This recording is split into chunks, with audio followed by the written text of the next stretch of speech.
अच्छा जी, एक चीज़ जो आपको फ़ौरी तौर पे बताती है कि मौसम तब्दील हो गया, आपका गला, क्योंकि आपको खांसी नज़ला ज़ुकाम शुरू हो जाता है, और दूसरा ये कि आपकी स्किन और आपके बाल आपको विजिबली और टच करने से भी ड्राई महसूस होंगे। ये सीज़न की वजह से जी मौसम बदल रहा है, हवा में नमी का तनासुब ड्रॉप हुआ है, इसके अलावा पोल्यूशन भी बहुत है और यकीनन आप उसका असर अपनी जिल्द पे और अपने बालों पे महसूस कर सकते हैं। तो आइए बढ़ते हैं कुछ टिप की तरफ से कुछ रेमेडीज़ की तरफ। हमारे साथ मौजूद हैं हकीम शाह नज़ीर साहब और उनसे जानेंगे कि किस तरह मॉइस्चराइज़ कर सकते हैं इस वेदर में भी अपने बालों को और अपनी स्किन को बेहतर कैसे बनाया जा सकता है। अस्सलाम वालेकुम। वालेकुम अस्सलाम। क्या हाल चाल है आपके? अल्लाह का शुक्र, आप कैसे? अच्छा, ये जो मसला है ना, ये मेरे ख्याल में यूनिवर्सल है इस वक्त जहाँ जहाँ आप हैं। सर्द हवाएं चल रही हैं और ख़ास तौर पे अगर वेस्ट की बात की जाए तो लोगों ने कहा जी वाइट क्रिसमस आएगी, इस दफ़ा शदीद बर्फ़बारी होने वाली है। तो ये जो खुश्की है बालों की और चेहरे की, उसके लिए क्या किया जाए? देखिए, चेहरे की खुश्की और दूसरा उसमें क्रैक्स आ जाते हैं और हाथों में भी इसी तरह होता है, पाँव पे भी इसी तरह होता है। और बाज़ लोगों को पूरी बॉडी पे जब कोई भी चीज़ हम ऐसे खुजाते हैं ना, ऐसे एक लकीर सी बन जाती है वाइट कलर की, ठीक है। तो जिन लोगों के भी चेहरे पे बहुत ज़्यादा खुश्की आ रही हो और साथ में उसके क्रैक्स आ रहे हो या हाथ पाँव पे क्रैक्स आ रहे हो, तो आपने इस तरीके से वैसलीन लेना है, पेट्रोलियम जेली ले लें। अच्छा, कोई भी वैसलीन या कोई भी पेट्रोलियम जेली, हाँ, कोई सा भी ले लें आप, और तकरीबन 50 ग्राम ले लें। ओके। और इसमें हम डालेंगे ये मोम। अच्छा, वैक्स। ये मोम देसी होती है। इसको ऐसे चूरा करके, इसको गर्म नहीं करना, इसको गर्म भी कर सकते हैं, गर्म कर लेंगे तो बहुत ज़्यादा बेहतर है। गर्म करके आप इसका मिक्स कर लें तो ये दानेदार से आपको इसमें महसूस होते रहेंगे। और ये ग्लिसरीन है, ओके, ये भी 1 चम्मच के बराबर आप डालेंगे। आपकी ये क्रीम रेडी होगी। लेकिन मुझे बताएं, इस क्रीम में क्योंकि इतनी थिकनेस है, वैसलीन भी आपके पोर्स को क्लॉग करती है, ये बाकी चीज़ें भी, तो ऐसा तो नहीं कि इसको लगाने से लोगों के चेहरे पे दाने निकल आएंगे? नहीं, ऐसा कुछ भी नहीं होगा। आपने बहुत ज़्यादा नहीं लगाना है, बिल्कुल लाइट सा लगा के आप छोड़ दीजिए। ये जितना जज्ब होना होगा उतना जज्ब हो जाएगा, बाकी मॉइस्चराइज हो जाएगा। तो हमारी एक रेमेडी तो तैयार हो चुकी है जिसके अंदर मॉइस्चराइज़र या वैसलीन और इसके अलावा मोम और यानी वैक्स आप इसमें इस्तेमाल कर सकते हैं, एंड मोर इम्पोर्टेंटली ग्लिसरीन, और इसके थ्रू आप मॉइस्चराइज भी रह सकती है। ये फटी एड़ियों का भी इलाज है, हाथों पैरों हर जगह इसको लगाया जा सकता है। चेहरे पे भी लगा सकते हैं, चेहरे पे भी लगा सकते हैं ये, हाँ। और हाथ पाँव पे भी लगा सकते हैं ये। कंप्लेक्शन तो नहीं डल होगा क्योंकि कई दफ़ा लोगों को लगता है, क्योंकि इसमें जो पेट्रोलियम जेली, ग्लिसरीन और ये बाकी चीज़ें ये क्रैक्स को ख़त्म करती हैं, खुश्की को भी ख़त्म करती हैं, कलर को साफ़ भी करती हैं। ओके, अच्छा, इसके अलावा बताइए कि any other remedies for skin के लिए भी बात करते हैं पहले। देखिए, ये तो स्किन के लिए हमने बना ली। इसके अलावा जो है सर पे खुश्की हो जाती है, बम फटे बाल होते हैं, बाल गिर रहे होते हैं और आप रूखे रूखे बाल होते हैं, यानी फ्रिज ज़्यादा बढ़ जाता है, वॉल्यूम आ जाता है और ऐसा लगता है कि वो जो रूखापन है आपको किसी भी किस्म की स्टाइलिंग से आपके लिए मुश्किल हो जाती है। तो उस वक्त क्या करें? देखिए, उसके लिए आप तिल का तेल लेंगे, ओके, तकरीबन 1 पाव। अच्छा, मुझे बताएं कि कई दफ़ा लोग ये कहते हैं कि सर्दियों में जब तेल लगाते हैं, जब तक तेल लगा हुआ है तब तक तो बाल संभले हुए हैं, इसको वॉश करने के बाद इवन बड़ा बम फट जाता है और ज़्यादा फ्रिजी और ड्राई लगने लगते हैं। लेकिन ड्राई के साथ साथ ना बालों की शाइन भी नहीं होती है, ठीक है ना। तो ये जो मैं आपको रेमेडी बता रहा हूँ, ये बालों की शाइन भी लेकर आएगा वापस। आपने लेना है 1 पाव तिल का तेल, इसमें डालेंगे आप मेथी दाना, मेथी दाना 1 चाय वाला चम्मच, और ये छड़ीला बूटी है, ये भी तकरीबन 1 चम्मच के बराबर डाल के 1 घंटा आप धूप में रख लें। सही, आपका तेल तैयार हो गया। और ये तेल सिर्फ बालों की जड़ों में लगाएं, 2 घंटे के बाद धो लें या रात को लगा लें, सुबह धो लें, 1 दिन छोड़ के। ये जब बाल धोएंगे आप तो वापस ये ड्राई नहीं होंगे।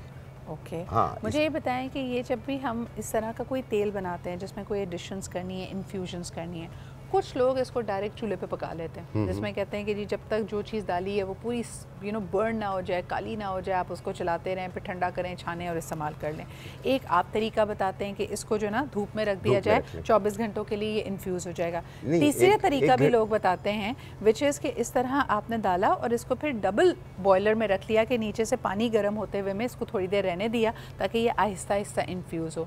तीनों तरीकों की तासीर अलग अलग होगी? नहीं, अलग अलग नहीं होगी। देखिए, मैं भी कभी आपके शो में जब भी मैं आया हूँ, मैंने किचन का इस्तेमाल नहीं किया, क्योंकि उसमें ये चीज़ें जल जाती हैं, अपनी अफादियत खो बैठती है। मैं यही पूछना चाहती थी कि जब आप इसको ओपन फ्लेम पे अगर पकाएंगे और बिल्कुल सड़ाएंगे, यानी मैंने देखा उसको काला कर देते जब तक जड़ी बूटी को या तिल को, तो मेरे ख्याल में तो वो बर्न कर देगा उसकी तमाम चीज़ों को। हम किसी लकड़ी को जलाते हैं, जलाने के बाद जब वो ख़त्म हो जाती है और राख बन जाती है, ख़त्म हो जाती है, किसी काम की नहीं है। काजल बना देती है तो ठीक है, इसके अलावा तो यानी आपने काजल बनाना है या आपने तेल इन्फ्यूज़ करना है तो वो। लेकिन दूसरी चीज़ मुझे बताएं, अगर इसको डबल बॉयलर पे करें कर पानी सकते पे, हैं, वो बेहतर वो कर तरीका है। सकते हैं। लेकिन अगर आपके घर अभी इस मौसम में ना धूप भी नहीं निकल रही है, तो आप इसको 24 घंटे के लिए घर पे रख लें।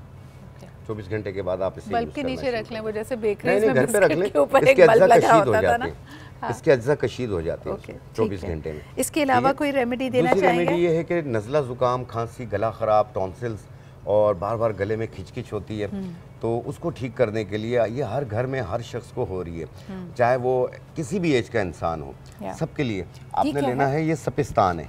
सपिस्तान जी, इसे लसोड़ा भी कहते हैं। ओके, ठीक है। लसोड़े तो मैंने सिर्फ और सिर्फ अचार में देखे। अचार में देखे ना, ये सूखे हुए हैं। अच्छा। इसके 4-5 दाने और 3 ददत मुनक्का, ठीक है, आपने डाला, और 1 चम्मच के बराबर जो है वो बनफशा के पत्ते, और इसे जोश दे के उतार लें। कहवा बन गया आपका, 1 कप सुबह 1 कप शाम। ये उनके लिए भी बहुत बेहतर है जिनको साइनसाइटिस की प्रॉब्लम रहती है, सुबह उठते हैं या पानी से या खुशबू बदबू से किसी भी चीज़ से छींकें शुरू हो जाती हैं, गला ख़राब हो जाता है। एलर्जी में भी आपको कर सकता है। वो जो होता है ना, छींकों का दौरा पड़ जाता है, जब तक आप 12-13 छींकें ना करें आपको सुकून नहीं आ रहा। दूसरा ये कि मेरे ख्याल में स्मॉग में, और आज सुबह ही मैं हकीम साहब बात कर रही थी कि कराची में भी आप देखें डस्टी वेदर बहुत है, ख़ास तौर पर जितने बाइकर्स हैं, छोटे बच्चे जो स्कूल पे बाइक पे स्कूल जा रहे हैं, they can really benefit from it. इसका टेस्ट कैसा होगा? बच्चे इसका टेस्ट जो है कहवा की तरह होगा। बच्चों को जो है वो 2 चम्मच सुबह 2 चम्मच शाम को दें। बड़ों को जो है वो 1 कप सुबह 1 कप शाम दें। बिल्कुल सही। और दूसरा ये है कि ये बनफशा के पत्ते एंटी एलर्जी भी है और इसमें ऑक्सीजन भी बहुत ज़्यादा होती है। जिनको ऑक्सीजन की कमी हो जाती है, ये उनके लिए भी बहुत ज़्यादा। मुझे लगता है एक और मुझे बताइएगा, मुनक्का के बारे में मैंने सुना है कि जिनमें अगर खून की कमी हो उनके लिए बड़ा बेहतरीन होता है। ये अंगूर होता है, लाल अंगूर से बनता है ये, ठीक है। और ये खून की कमी के लिए भी बहुत ज़्यादा बेहतर है, आम जिस्मानी कमज़ोरी के लिए भी बहुत ज़्यादा बेहतर है। ये जिन लोगों को अस्थमैटिक एलर्जी रहती है, सांस की प्रॉब्लम रहती है, ये उनके लिए भी बहुत ज़्यादा ज़बरदस्त। अच्छा जी, वो एक सवाल आपके लिए आया है, ये जो हमने हेयर ऑयल बनाया है, लोगों ने कहा ये वो सीज़न है जिसमें बाल ड्राई तो हैं लेकिन बाल गिर भी बहुत रहे हैं। और कई दफ़ा ख़वातीन को मैंने इस पर बात करते हुए सुना है कि वो ना बाल को देख के बताती है, देखिए जी ये तो बिल्कुल जड़ से निकल रहा है, इसका मतलब है अगला बाल बहुत कमज़ोर होगा या बहुत देर में निकलेगा। इसका कोई फ़र्क पड़ता है? नहीं। देखें, वो जो खुश्की के साथ बाल निकलता है, आपने देखा होगा जब बाल निकलता है तो उसके साथ खुश्की लगी हुई आती है।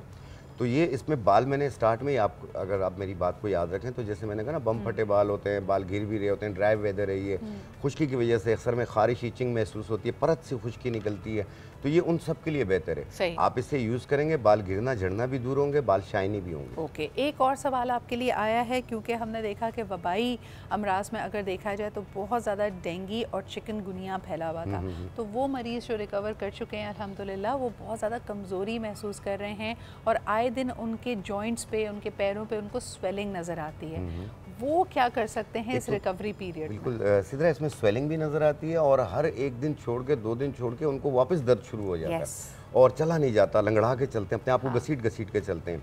तो उसको ठीक करने के लिए आपने लेना है सफ़ेद मूसली 50 ग्राम, चॉप चीनी 50 ग्राम, ये दोनों चीज़ें 50-50 ग्राम, सौंठ सूखी हुई अदरक 20 ग्राम, सूरनजान शीरी 20 ग्राम, इनको मिला के बारीक पाउडर बना लें।